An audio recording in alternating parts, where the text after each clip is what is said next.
everyone and welcome back to my channel. If you saw my recent video about the Fairford Steam Fair, you'll know I've been trying out a slightly different style of video on here.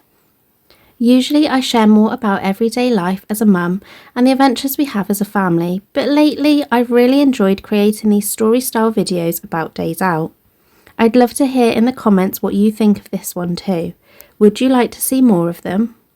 So today I'm taking you along with us to the White Horse Military Show. From the very start, this show makes an impression. At the entrance, you're greeted by a reenactor, completely in character, who chats to you in his cheeky, light-hearted way. It's such a fun touch. If you've got children aged 2 and above, they're sent to the desk on the right to collect their identity card, which makes them feel instantly involved. On the card, there's also a competition to collect stamps around the showground, which is a clever way of encouraging little ones to explore and learn as they go. Nellie was just under the age for this, but I loved watching the older kids take part. Once inside, there was so much to see. The show spans military history from the Wild West right through to the Cold War, with the Second World War as the main focus. Each section has its own unique feel, different displays, different uniforms, and plenty of opportunities to stop and chat to the reenactors. I always find that makes such a difference. They're not just there to stand in costume, they're there to tell the stories, share their knowledge, and make the whole thing come alive. One of the standout moments for me this year was the Allied Parade. Coming so soon after VJ Day, it carried a real weight of remembrance. As the vehicles rolled past and the reenactors marched, there was the sense of pride and respect that you could feel across the crowd. For a show that is full of fun and learning, it was also a moment of quiet reflection, and I found that really moving. Of course, no day out for us is complete without Nelly adding her own sparkle.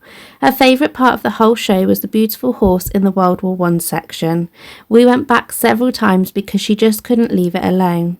It was so gentle and friendly, and she was absolutely enchanted. And, to my complete surprise, she also took the main battle reenactment completely in her stride.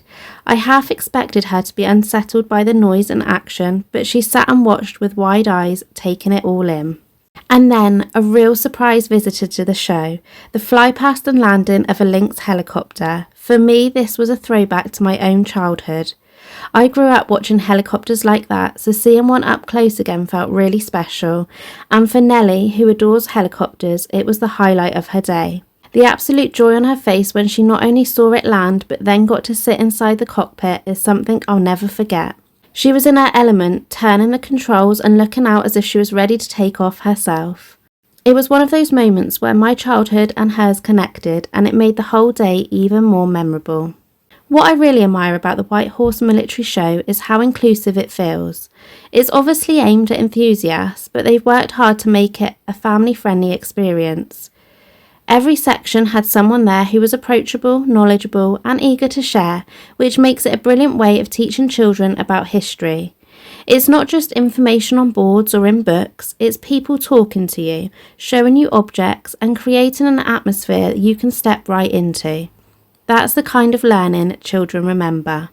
And speaking of atmosphere, the reenactors were brilliant. They didn't just act seriously, they joked, they laughed, they kept it light where it needed to be, which made it feel welcoming rather than intimidating.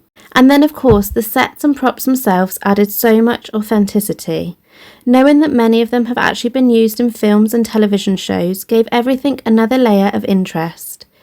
It felt like you were on the set of a war film, but with the chance to touch, ask questions, and be a part of it. When it came to food, we brought a picnic again. It's just what works for us, especially with house renovations, meaning we're watching the pennies. But there were plenty of options to choose from if you wanted to buy, and even a bar area where you could sit back and enjoy live period music. That music drifting across the site really added to the atmosphere and made it feel like you'd step back in time. Taking a toddler to this kind of show can sometimes be a bit daunting, but actually I found it worked really well. Nellie had so much to see and so many things to explore that she was happily occupied. And because we had to go at her slower pace, with little pauses here and there, I found I appreciated the details even more.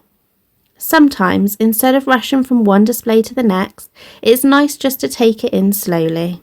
By the end of the day, we were dusty, a little tired, but so content.